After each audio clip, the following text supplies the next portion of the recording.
স্বাদের রাঁধুনির আরেকটি ভিডিওতে আপনাদের সকলকে স্বাগত জানাই।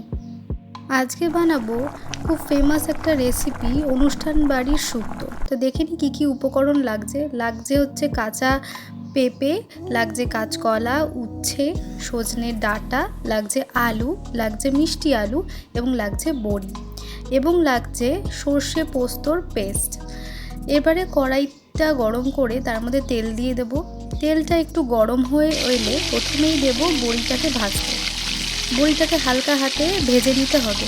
আপনারা যে কোনো ধরনের বড়ি এখানে ব্যবহার করতে পারেন। এর পরে ওই তেলের মধ্যে দিয়ে দেব হচ্ছে উচ্ছে। উচ্ছেটাকে হালকা হাতে ভাজবো এবং তার সাথে সাথে দেবো একটুখানি হলুদ গুঁড়ো। উচ্ছেটা ভালো করে ভাজা হয়ে গেলে আরেকটা পাত্রে উচ্ছে ভাজাগুলোকে তুলে রাখবো। উচ্ছেগুলোকে তুলে রাখার পরে এরপরে কড়াইয়ের মধ্যে একটুখানি সামান্য তেল দিয়ে দেব হচ্ছে ফোড়নে পাঁচফোড়ন। এখানে অনেকে রাঁধুনিও ব্যবহার করতে পারে, অনেকে হিংও ব্যবহার করে। আমার কাছে হিং আজকে অ্যাভেলেবেল ছিল না, তাই আমি পাঁচফোড়ন দিয়েই দেখিয়েছি। হিং দিলেও খুব সুন্দর গন্ধ একটা বেরোয়, পাঁচফোড়ন দিলেও কিন্তু খুব সুন্দর একটা গন্ধ বেরোয়। এরপরে প্রথমেই যে কেটে রাখা সবজিগুলো দেখিয়েছিলাম সেগুলো একে একে এখানে ভাজতে দিয়ে দেবো। হ্যাঁ, এখানে বলে রাখি বেগুনটা আমি তখন ভিডিওতে আনতে পারিনি, বেগুনটা কিন্তু আমি পরে অ্যাড করেছি। এবং তেলে পাঁচফোড়নের পরেই দিতে হবে তেজপাতাটা আমি তখন অ্যাড করতে ভুলে গেছিলাম, তাই আমি পরে অ্যাড করে দিলাম। এখানে সব সবজিগুলোকে দিয়ে হালকা হাতে ভাজতে হবে যতক্ষণ না সবজিগুলো সামান্য সেদ্ধ হয়ে আসছে।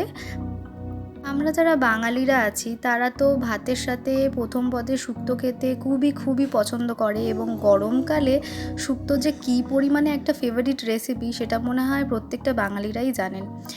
এর মধ্যে ভাজা হতে হতে দিয়ে দেবো একটুখানি হলুদ গুঁড়ো, কারণ ভাজার সময় হলুদ গুঁড়োটা দিলে সবজিতে খুব সুন্দর একটা রং আসে। অনেকে শুক্তোতে হলুদ গুঁড়োটা ব্যবহার করতে চান না, তবে আমি আজকে এখানে হলুদ গুঁড়ো দিয়েছি, আপনারা চাইলে দিতেও পারেন আবার নাও দিতে পারেন। এরপরে আগে থেকে ভেজে রাখা উচ্ছেগুলো দিয়ে দিলাম। একটু ভাজা ভাজা হয়ে এলে এরপরে আমরা দেব হচ্ছে আদা বাটা দেওয়ার পরে এখানে দেব হচ্ছে সর্ষে পোস্ত, যেটা আমি আগে থেকে বানিয়ে রেখেছিলাম, সেই সর্ষে পোস্ত পেস্ট বা বাটাটা। এই বাটাটা দিয়ে ভালো করে সবজিগুলোকে নাড়াচাড়া করে নেব যতক্ষণ না ভালো করে সবজিগুলো সেদ্ধ হয়ে যায়। তারপরে ওই বাটি ধোয়া জলটা সামান্য পরিমাণে দিয়ে দেবো যাতে মশলাটা না লেগে যায়। শুক্তো তৈরি করার সময় একটুখানি ভালো করে দেখে নিতে হবে যে সবজিগুলো সেদ্ধ হচ্ছে নাকি, কারণ এখানে কাঁচকলা এবং মিষ্টি আলু এই ধরনের সবজি তো ব্যবহার হয়, তো সেইগুলো সেদ্ধ হতে একটু সময় লাগে।